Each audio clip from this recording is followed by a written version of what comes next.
Alan, gracias por seguir estos contenidos, pero te agradezco si le das suscribirte y a la manito, y si además quieres comentar, mucho mejor.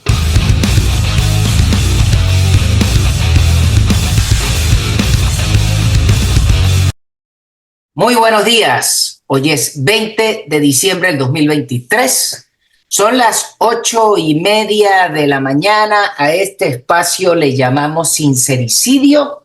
Es el número 36 y hoy tengo de invitado a don Eduardo Martínez, una persona bien conocido por los venezolanos como un periodista y como un dirigente político histórico, pero más allá de eso, lo interesante es lo que vamos a decir, porque del pasado, para ver por el retrovisor, no perdamos de eso tiempo, lo importante es ver hacia adelante.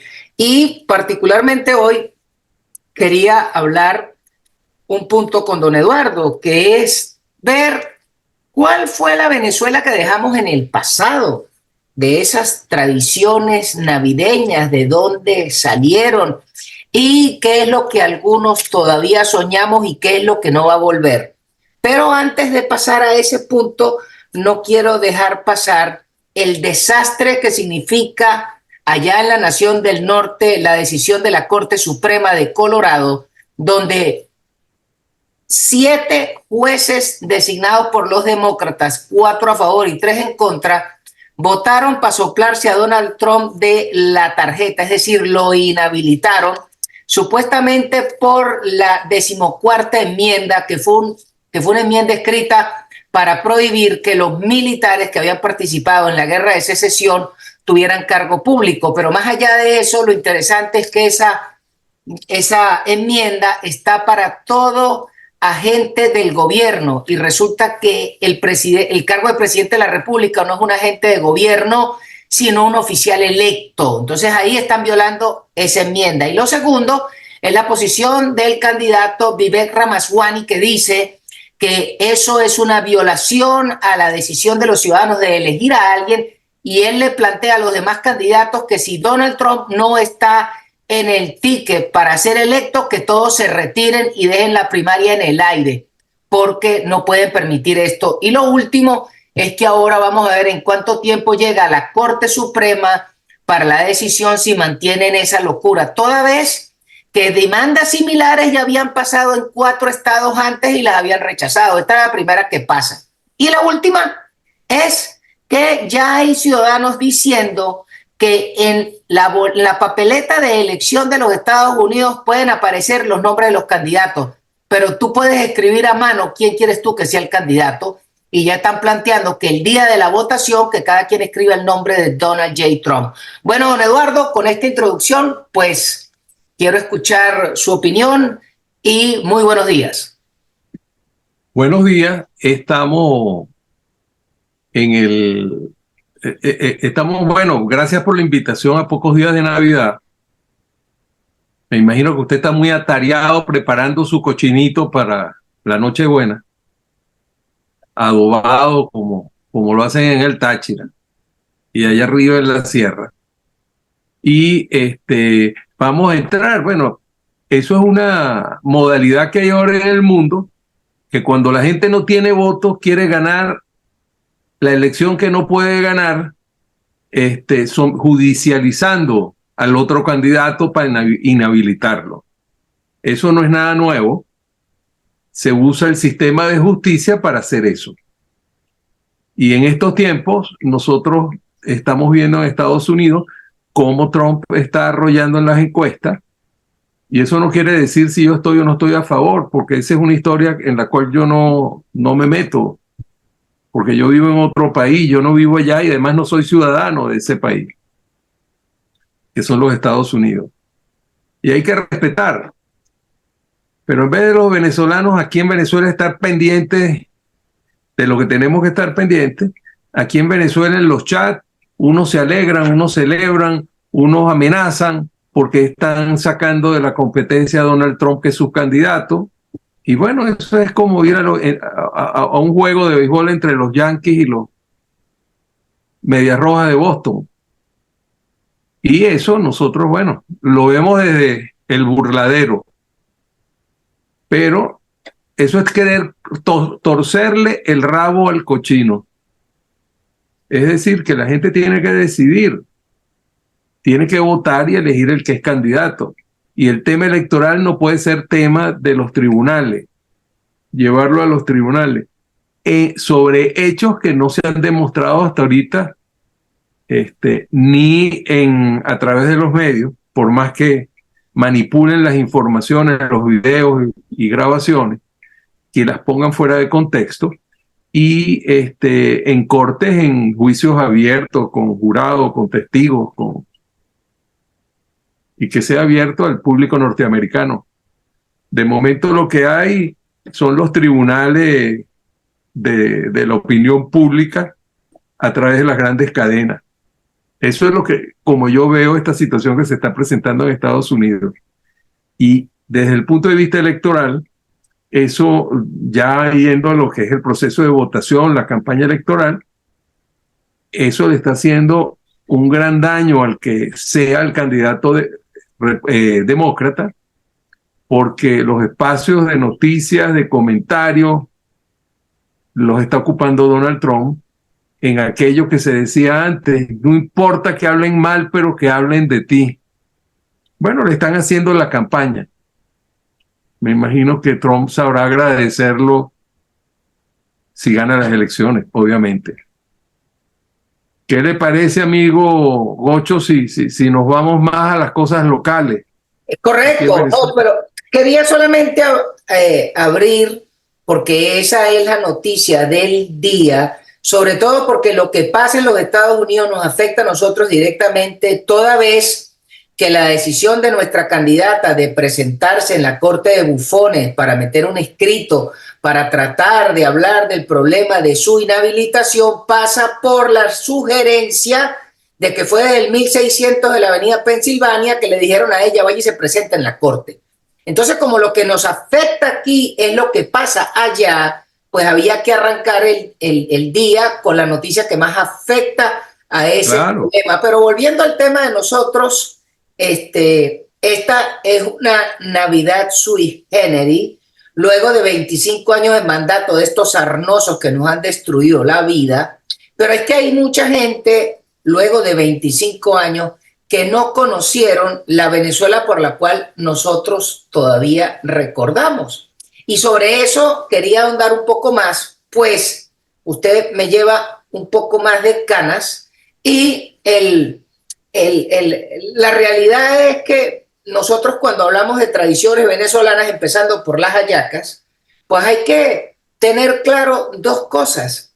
Las hallacas en Venezuela, históricamente, las hacía muy poca gente, porque acuérdese que es a partir de que Luis Caballero Mejías consigue la fórmula de la harina pan. Antes había que agarrar el maíz, molerlo, y además, sancocharlo, molerlo y preparar la masa. Y unas hallacas de maíz molido no son tan ricas. Así que la hallaca que conocemos, para empezar, es a raíz de la invención de Luis Caballero Mejía, que la gente de Polar le compró la fórmula, y por eso es que comemos hallacas hoy. Y de ahí en adelante seguiremos hablando de otros tópicos. Bueno, te digo una cosa de las hallacas y los bollitos que hacían en mi casa. Hasta cuando yo estaba bien entrado en la escuela primaria, que estaba empezando a aparecer la harina pan, se estaba popularizando, las hallacas se hacían con el maíz pilado, pero no es que se hacían con maíz pilado, es que a mí me daban todos los días una arepa en mi casa para ir a la escuela, aquí en Caracas, y yo llevaba una arepa de maíz pilado. No existía o no se compraba, y la familia venezolana tradicional resistía a hacer arepas con harina pan. Eso no fue soplar y hacer botella. Después empieza a colarse la harina pan en la arepa del venezolano, porque era más práctico, no había que levantarse de madrugada para pilar el maíz, etcétera, para molerlo, pilarlo. Y llegaba la Navidad y la gente regresaba a buscar su maíz amarillo a buscar su maíz, su onoto, etcétera, y hacer las hallacas con la harina del maíz directa, no la precocida. Eso tardó años en que la familia lo fuera incorporando. Por supuesto que había gente que no lo hacía porque era mucho trabajo y las compraba, y la harina pan le vino como anillo al dedo, pero que pegara en la familia venezolana la harina pan tardó su tiempo. Yo recuerdo que cuando yo era muchacho y estaba la harina pan metiéndose por todas partes, en mi casa decían los más viejos, eso de la harina pan es para los flojos. Gente que no le gusta trabajar, que no le gusta madrugar, pero te tenías que preparar. Si la querías fresca, tenías que levantarte de madrugada a las 4 o 5 de la mañana para pilar el maíz, hacer todo ese preparado y tener las arepas para cuando los muchachos iban para el colegio y el señor de la casa se iba a trabajar. Pero también entonces hay que recordar algo un poco más atrás, y es que casualmente cuando se habla de la tradición de la hallaca venezolana, muchas de estas personas de los últimos 25 años no entienden, porque las hallacas antes se hacían, era hallacas para el 24 y hallacas para el 31. ¿Por qué? Porque no había refrigeración, por lo tanto en la casa se hacían las hallacas que se iban a comer esa noche, y si acaso las sobras de 2 días más, pero después del 31 había que volver a hacer. Entonces la celebración del 24 era todo el día hacer hallacas, y el 31 la misma música, porque no había refrigeración. Y entonces ahí caemos en la señora Machado. Es gracias a la visión de su familia de montar la electricidad Caracas y empezar a darle luz a Venezuela, y sobre todo para que se pudieran enfriar las hallacas y poder hacer las hallacas antes del 24 y antes del 31, que es lo que sucedía hasta hace 25 años, cuando estas ratas acabaron con todos nosotros y nos destruyeron el país. Le escucho. Claro, pero ahí la cuestión es que no fueron procesos tan rápidos, porque si tú te pones a ver, la electricidad de Caracas arranca a finales del siglo XIX, principios del XX, pero las neveras, las cocinas eléctricas, los hornos de microondas, fueron llegando en la medida en que la tecnología se iban desarrollando en Estados Unidos. Y en eso tiene, de introducción de estos artefactos eléctricos desconocidos para los venezolanos, tiene un gran precursor, iniciador, propulsor, la familia Phelps, los cuales llegan en los años 20 a la radio porque traían radio y necesitaban una estación de radio en Caracas que transmitiera algo para que la gente le comprara los aparatos, que es con lo que nace 1BC, Broadcasting Caracas. Y eso se le debe a la familia Phelps, fundadores de Radio Caracas Radio, y luego, en los años 50, Radio Caracas Televisión, en donde está de más decir que en esos años 50, principios de los 50, tiene gran difusión en Europa y en el mundo la televisión, cuando se transmite en vivo en los años 50 la coronación de la reina Elizabeth II, que la transmiten a Europa en video, y se la transmiten al público británico, un público que tenía muy pocos televisores, aparatos de televisión, porque después de la guerra las prioridades en Inglaterra era darle de comer a la gente y darle trabajo. Entonces, en eso, en el mundo de difusión de la televisión, los Phelps, que fue producto de que querían vender televisores, pues, y querían vender radios primero. Y los Machado y los Zuluaga, que montan la electricidad de Caracas y que arrancan la electrificación del país. Bueno, pero entonces ahí vemos que la Navidad venezolana viene agarrada directamente de lo que fue inversión extranjera en el país y la inversión interna y el Estado de Derecho y la legislación que se planteó Juan Vicente Gómez, que es quien le da el espacio en la promoción del crecimiento de la red eléctrica, porque aunque Gómez era el jefe del Estado, la electricidad era un negocio privado. Y cuando era un negocio privado. Claro. Y así nace de emprendedores en todo el país, pequeñas compañías eléctricas. Bueno, entonces lo que hay que recordar es que esa prosperidad y ese avance en el tiempo fue el que permitió que la gente pudiera celebrar la Navidad que llegamos hasta 1998. ¿Por qué? Porque yo me acuerdo de Mozalbete, que uno se paraba a las 3:30 de la mañana para ir a la misa de aguinaldo en la basílica, pero era porque Táriba estaba iluminado, había luz y uno podía salir a buscar las compañeras, las amigas de parranda para ir a misa y después regresaba madrugado para después ir a clase, pero era porque había luz, porque antes de eso no había misa de aguinaldo, porque los pueblos estaban oscuros a finales del siglo XIX e inicios del siglo XX.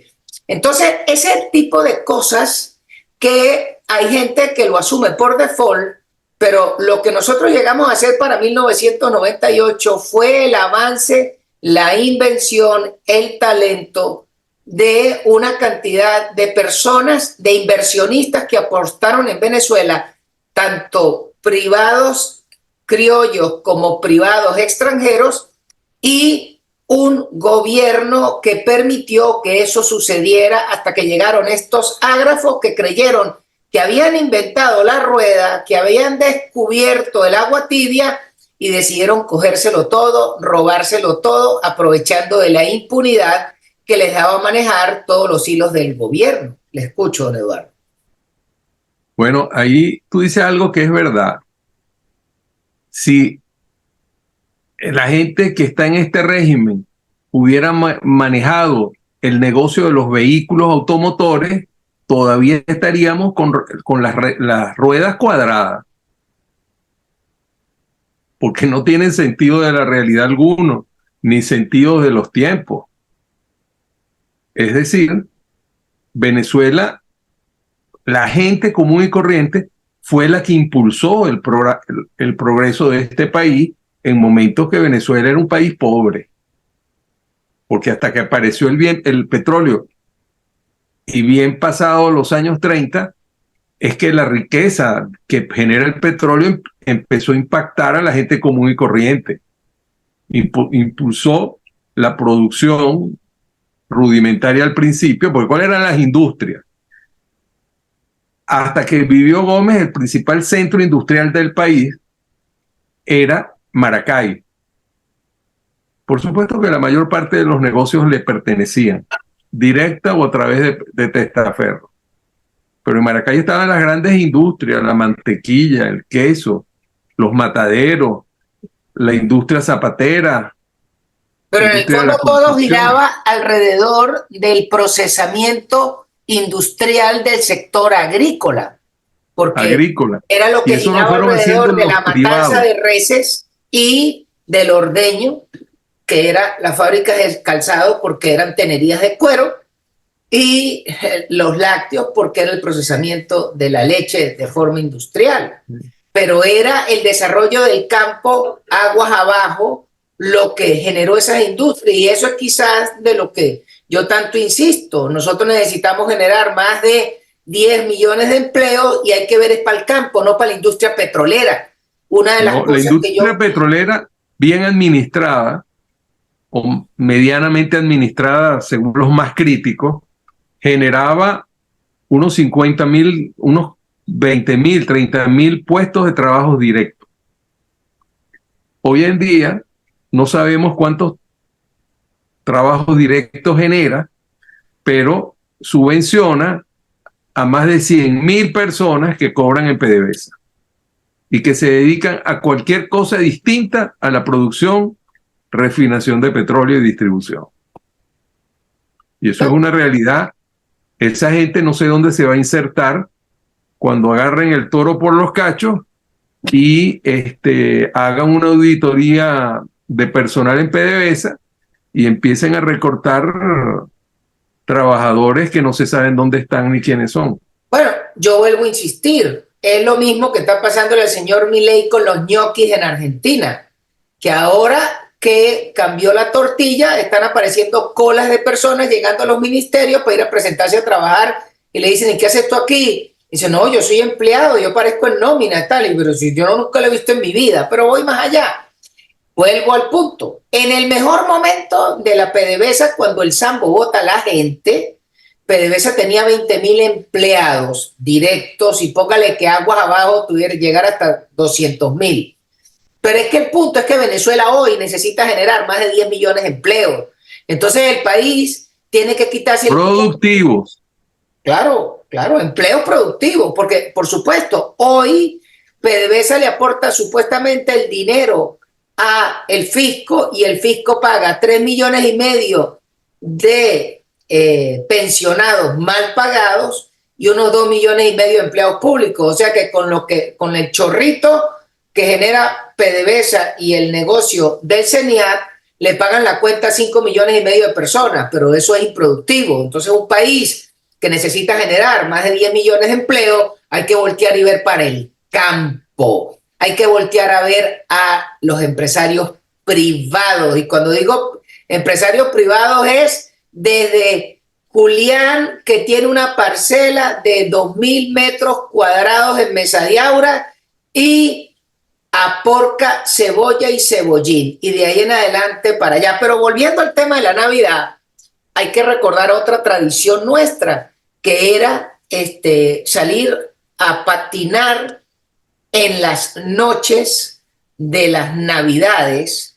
Y entonces volvemos al tema. Los patines fue un invento que trajeron los gringos, y de eso Venezuela, que era una gran avanzada de todo lo que se desarrollaba en el primer mundo, pues nosotros anduvimos en patines. Primero unos patines con ruedas de hierro que echaban chispa, y después con patines de ruedas de caucho, que era lo último en guaracha. Sí, pero los patines Winchester. Ah, imagínese. Como la escopeta, igualito, se llamaban igual. Caramba. Entonces, unos patines que si te caía un patín de eso en el dedo gordo del pie, era capaz de fracturártelo. Entonces, de lo pesado que eran. Claro, entonces volviendo. Pero ahí tú estás cometiendo viendo a la Venezuela actual, permítame que te corrija en algo. Ahorita los únicos patinadores son los del gobierno, que cuando se enfrentan a un problema empiezan a patinar corriendo para todas partes. Es decir, que todavía se patinan, y esos patinan de noche, de madrugada, de tarde. Basta que se les presente un problema para que tú los veas patinando.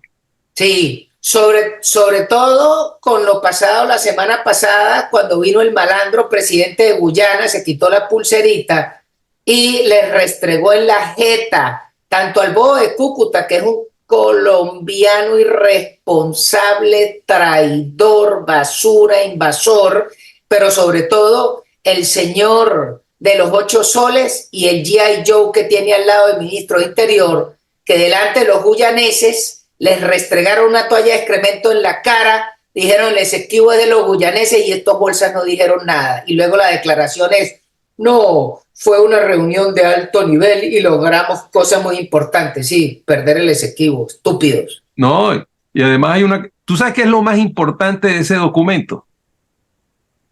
Que de la primera letra a la última, o de la primera a la última palabra, en ninguna parte nombra el Esequibo.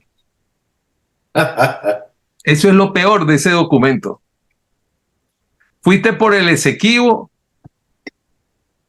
y regresaste sin él. Esa es la realidad. Toda esa tramoya, toda esa estrategia que inventaron para lavar las penas propias y los errores propios, ¿de qué sirvió? ¿Alguien se acuerda del referendo? Los 10,5 millones que según ellos votaron.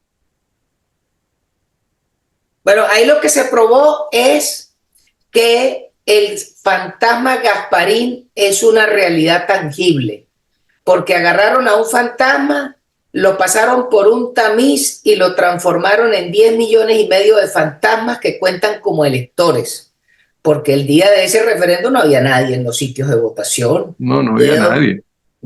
Porque si para la primaria fueron 2,300,000 personas que se vieron, que estaban en el sitio, y apenas unos días después van a un evento donde no aparece nadie y hay 10,5 millones de electores, entonces no es la multiplicación de los panes, sino la multiplicación de los fantasmas los que contaron como electores. Ahora la pregunta es: ¿dónde le repartieron cédula tan rápido a 10,5 millones de fantasmas? Es la otra pregunta. No, todo lo hicieron virtual. No necesitaban cédula, lo hicieron virtual. Sí, pero es una gran estafa, pero lo triste es que... Burda estafa, porque todo el mundo se dio cuenta. Claro. No hay peor cosa de un mago que cuando se le ve el truco. El truco. Sí, le descubren el truco. Esto les descubrieron el truco. Y además hicieron tal publicidad en todo el mundo que si ellos hubieran sido más discretos y se reducen a las fronteras nacionales, hubieran podido meter el cuento que votaron 100 millones de venezolanos. El problema está en todos los canales de las cableras internacionales. Había propaganda para que la gente fuera a votar, contestando sí a las 5 preguntas.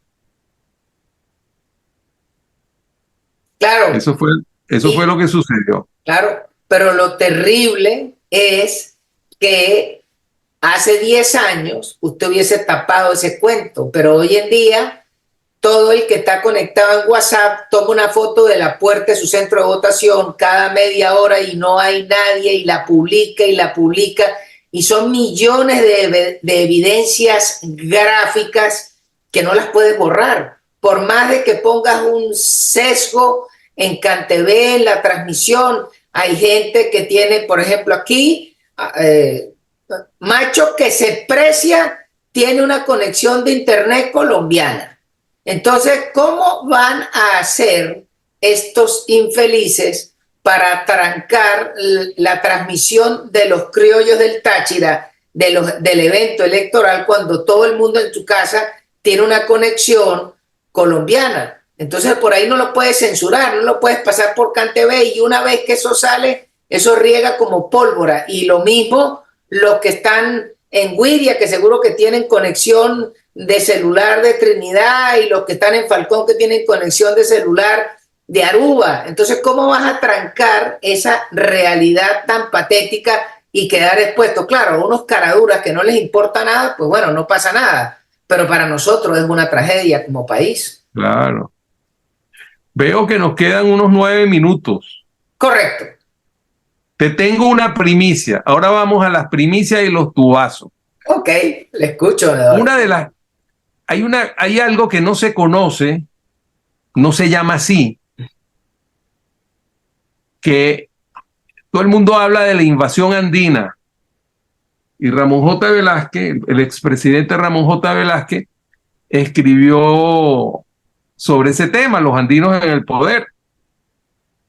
También escribió Domingo Alberto Rangel, fue otro que escribió sobre el tema, y hablaba de la invasión que vino en 1899 con Cipriano Castro y Juan Vicente Gómez, y entraron como en Conuco, el río crecido de los tachirenses, y llega a Caracas y se apodera del poder por 40 años, 45 años. Desde el 1 de enero de 1900 hasta...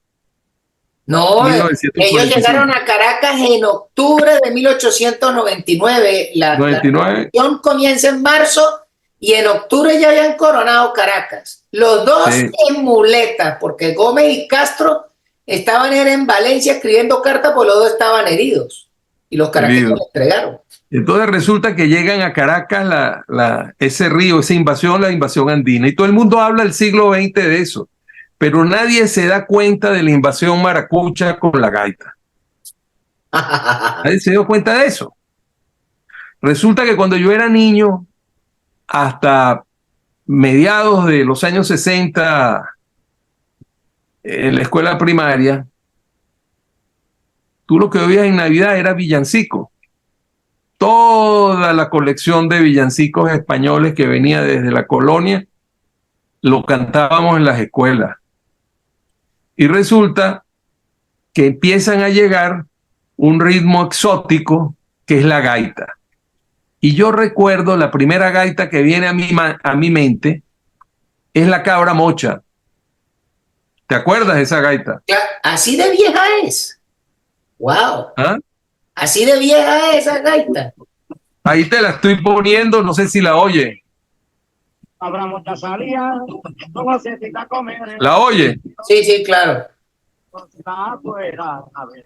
La pongo de fondo. Bueno, ahí metí esa introducción con la gaita. Y esa gaita, hay diferentes versiones históricas sobre el origen de esa gaita.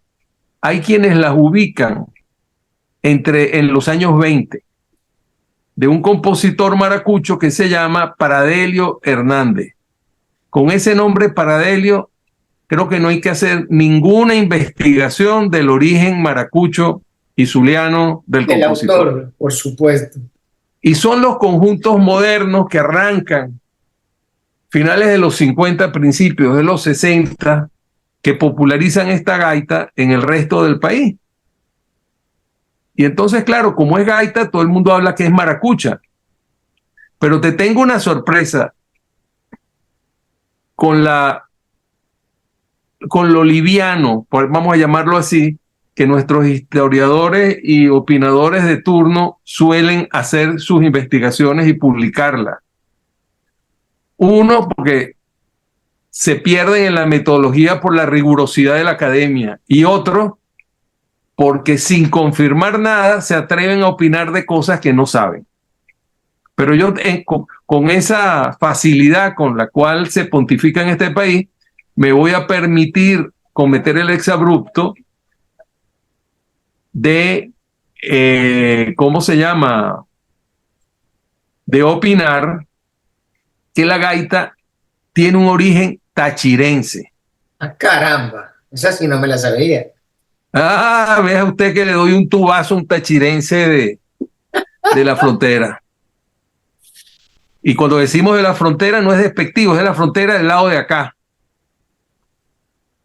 Déjenme aclarar eso. Le voy a hacer a usted que es de allá, de San Cristóbal, de esa zona hacia al oeste. ¿Cómo se llama el personaje central de la gaita La Cabra Mocha? José Pita Camacho. Ajá. ¿Y de dónde son los camachos en este país? De los Andes. Los camachos son de Rubio, de Ureña, de San Antonio y la sierra más cercana. Por todos esos pueblos te consigues tu camacho. Correcto. Eso es lo primero. Es decir, a lo mejor Josefita Camacho se fue a vivir, su familia se fue a vivir al sur del lago, a la zona platanera, o se fue a vivir a la zona de la costa oriental cuando empezó el petróleo. El Camacho famoso está inclusive la diseñadora doña Mayela Camacho, que también es de origen. ¿Y de dónde es ella? De origen andino. De origen andino. Ahí va el primer trancazo. Pero hay otra cosa lingüística que me llama poderosamente la atención. La última estrofa, el último verso de la gaita dice así: un día la cabra mocha se le escapó a Josefita y vino a arreglar sus cuitas con el gran chivo de Arocha. Una pregunta: ¿dónde la primera vez que yo oí esa palabra cuita, dónde cree usted que yo la oí? No, la palabra cuita es una palabra gocha, definitivamente. Es una palabra gocha. En la sierra cercana, cuando usted sale de San Cristóbal hacia La Grita, que va por la carretera y ve ¿cómo se llama? Unos caminos rurales todavía de tierra que se pierden en la altura de las montañas. Y cuando tú le preguntas, don Prudencio, ¿cómo le va? ¿Qué está haciendo? don Prudencio, que es un andino de pura cepa, un tachirense, te contesta, aquí chico, cuidando mis cuitas.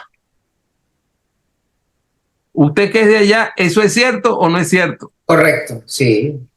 Otra prueba científica, que la gaita de la cabra mocha, que probablemente los maracuchos se robaron la idea de alguna parte, tiene su origen en el Táchira. Seguiremos investigando. Pues, pero ahí te doy un tubazo, usted no sabía eso. no, en absoluto. Usted lo puede difundir en sus otros programas que tiene, Pues, abusando de que usted es tachirense. no, yo he tratado de buscar el lenguaje viejo que usaban mis abuelos y mis tíos en el pueblo del Cobre, en La Grita, en Ceboruco, en Pregonero, porque es la única forma de no perder la identidad. Luego de que estos tipos han lanzado a más de 8 millones de venezolanos al destierro, lo único que nos queda es los olores, las tradiciones culinarias y la forma de hablar. Porque aunque el español sea una lengua tan prolija y tan exuberante, la forma de hablar de los venezolanos es particular y eso es lo que no debemos perder, porque es de las pocas cosas que nos van a identificar en algún momento en que logremos cambiar esto, porque esa es la apuesta. Don Eduardo, nos queda un minuto para que despida, por favor, porque Zoom es riguroso. Vamos a ver las cosas hacia el futuro, las vemos con optimismo, y de las cosas malas vamos a ver las cosas buenas, como diría otro paisano suyo que le gustaba hacer esos juegos de lenguaje, que se llamaba don Carlos Andrés Pérez. Nosotros podemos ver el exilio de esos venezolanos como lo estamos viendo, los que se fueron, etcétera. Pero hay otra manera de verlo. Lo podemos ver como la invasión venezolana al mundo. Los venezolanos han impuesto la gaita en algunas partes. Los venezolanos han impuesto el tequeño, las hallacas, las arepas. Polar produce arepa en muchos países, no solo en Venezuela como era al principio. Tiempo vencido, don Eduardo. Disculpe porque... Muchas gracias, pero ya estamos en el minuto final. Feliz Navidad y feliz año y muchas gracias. Un abrazo, don Eduardo. Feliz Navidad. Un abrazo. Nos hablamos. Un abrazo.